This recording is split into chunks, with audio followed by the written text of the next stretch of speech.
Welcome to the Post's For All Season Sports Show. I'm Drew Rubenstein here again with Dave Raese. And Dave, last week the Baseball Hall of Fame's latest class of inductees was announced.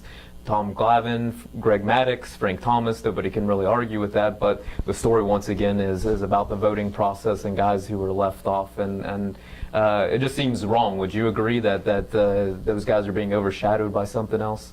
Oh, you mean the inductees? Yeah. Yes, yeah, I understand. I mean, obviously 300 game winners. I believe Glavine won 300, and Frank Thomas, who was a major force. Yeah, that was easy to get in. But all those guys, Maddux and Glavine, very low key, and Thomas to a more extent. So, how the things are today. They go with where the biggest squeaky wheel is, and was the accused or thought of steroid users that are not in. And the steroid users, I mean, that's the topic of conversation is what do you do with those guys? And obviously a majority of the sports writers are saying they don't deserve to be in, and yet they're still going to be on the ballot because of the way the Baseball Hall of Fame voting is. A guy can stay on the ballot, I think it is up to 15 years as long as he gets a percentage of votes. But it just seems like we're going to keep having this conversation about what to do with the steroid guys or the steroid era guys, I guess I should say, until something is. I think one of them is close. McGuire or Palmer. McGuire, I think, is down really close to being left off. So he'll probably be gone next year. But Bonds and Clemens and those guys will probably be around. It's a shame because I think all of them are good ball players, and whether they use steroids or not, I guess you can't be proven without a doubt. But they probably would have had great careers regardless of the steroids. Maybe not as great. Maybe not 72 home runs like Bonds, but. They would have had good careers. And it's too bad if they did use it, and if they didn't use it, it's really too bad that they're not getting maybe their proper due.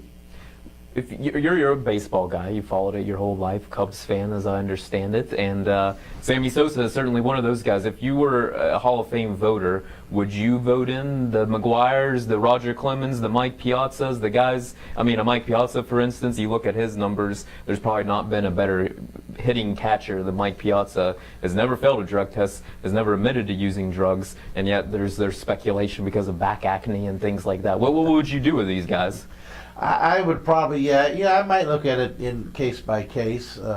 Sometimes I'm not saying back acne would be one of those physical type things for steroids, but sometimes these guys get awful big. They weren't awful big, and then they're not as big. I think Barry Bonds is, pictures where he was the Pirates. He was rail thin almost, and he became huge. I mean, not that he's going to gain some weight, but look bigger.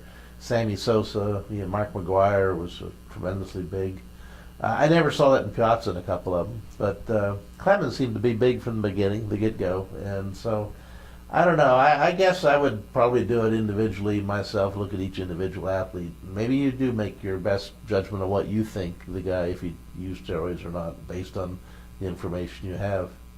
Because, I mean, it's just an interesting era where you can't ignore that it happened. It did happen, and those summers with McGuire and Sosa happened and captivated the entire nation. So it's and we haven't seen anything close to that since. So that would, that's like I say, it's hard not to rule those things out, even though they haven't been caught in the test situation. What about the voting process, though? And certainly baseball's not alone here, but you have writers and some former writers, I guess, or more part-time basis voting for these guys. Is that appropriate? Is that right that you should have baseball writers, or would you think of changing up who has? Well, I don't know. Is it writers? It might be with broadcasters, but someone who watches the team, from spring training and basically daily all the way through, and now with highlights and stuff, they can see all the other athletes play. Plus now the interleague gives them a chance to see some other players. So it's probably better than it used to be. And because the writers can see awful lot of baseball now. I don't know who else, other than broadcasters, would see as much baseball. That's interesting. Dave, appreciate your time once again here.